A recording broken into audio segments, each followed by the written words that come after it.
Saran Lok Sabha seat से India गठबंधन से आरजेडी प्रत्याशी रोहिणी आचार्य ने मुख्यमंत्री नीतीश कुमार को लेकर बड़ा दावा किया है। रोहिणी ने नीतीश कुमार का नाम लिए बिना कहा है, हमारे चाचा कब पलट जाएंगे उनकी यह गारंटी नहीं है।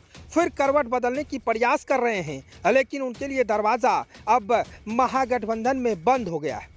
शुक्रवार को कांग्रेस भवन में आयोजित चुनावी सभा के दौरान रोहिणी आचार्य ने ये बातें कही है।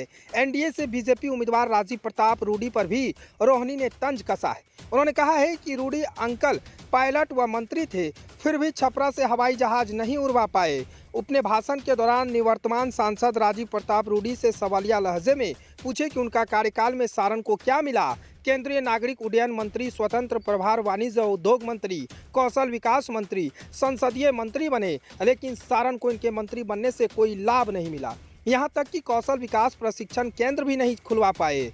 रोहिणी ने कहा कि मेरे पिता राजद सुप्रीमो लालू प्रसाद यादव व भाई नेता प्रतिपक्ष तेजस्वी यादव ने छपरा में जो विकास कार्य किया है वो धरातल पर नजर आ रहा है। सांसद निधि से खरीदी गई एम्बुलेंस में क्या ढोई जा रही थी सबको पता है। प्रधानमंत्री नरेंद्र मोदी ने भी रोहिणी आचार्य ने तंज कसा है। उन्होंने कहा है कि प्रधानमंत्री नरेंद्र अंकल 10 वर्षों के कार्यकाल में देश की हर सरकारी संस्था मानो गरीबी है।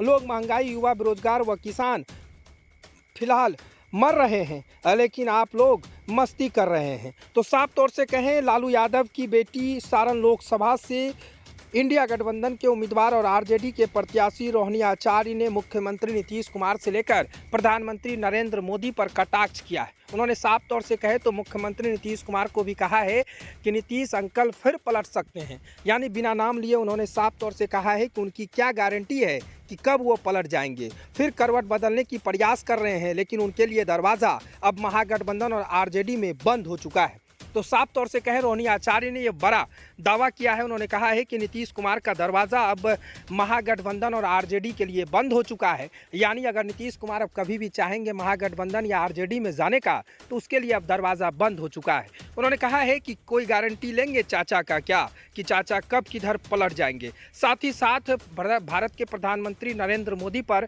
रोहिणी आचार्य ने कटाक्ष किया है। उन्होंने कहा है कि आपके 10 साल के कार्यकाल में क्या क्या हुआ है जरा बता दीजिए नरेंद्र अंकल, तो फिर हम समझ जाएंगे। इतना ही नहीं, नरेंद्र अंकल को उन्होंने कहा है कि जब पीएम पटना में रोड शो करेंगे तो रोड शो के दौरान जरा सा हमारे क्षेत्र में आ जाइए और वहां बैठकर चाचा और भतीजी दोनों मिलकर चाय पियेंगे, फिर चर्चा करेंगे कि आपने बिहार के लिए क्या कुछ किया है। साफ तौर से कहें, रोहिणी आचार्य इन दिनों लगातार नीतीश कुमार से लेकर देश के प्रधानमंत्री नरेंद्र मोदी पर कटाक्ष करते हुए नजर आ रही है। लालू यादव की बेटी है और सारण लोकसभा सीट से आरजेडी के प्रत्याशी के तौर पर चुनाव लड़ रही है। राजीव प्रताप रूडी वहां से वर्तमान सांसद हैं, उनके खिलाफ सारण लोकसभा से रोहिणी आचार्य चुनाव लड़ रही है।